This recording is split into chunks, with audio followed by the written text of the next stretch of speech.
Take. Okay. Thank you. ദിവസം തന്നെ ഞാൻ ആദ്യമായി വിറ്റത് നമ്മുടെ ലന്തപ്പഴത്തിൻ്റെ പുളിമിഠായിയാണ്. അത് ഒരു ഹിന്ദിക്കാരാണ് വാങ്ങിച്ചത്. രണ്ടുപേരും കപ്പിൾസ്.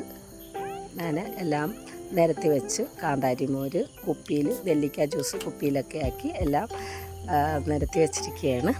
പിന്നെ ചിരട്ട കൊണ്ടുള്ള ഉൽപ്പന്നമാണ് അടുത്തുള്ള സ്റ്റോളുകാർ. പിന്നെ അതിൻ്റെ അടുത്ത സ്റ്റോളുകാർ പിന്നെ കമ്മലുകൾ, വളകൾ അതെല്ലാം സ്വന്തമായിട്ട് ഉണ്ടാക്കുന്നതാണ്. അങ്ങനെ അതെല്ലാം കാണാൻ നല്ല കാഴ്ചയായിരുന്നു, നല്ല ഭംഗിയായിരുന്നു.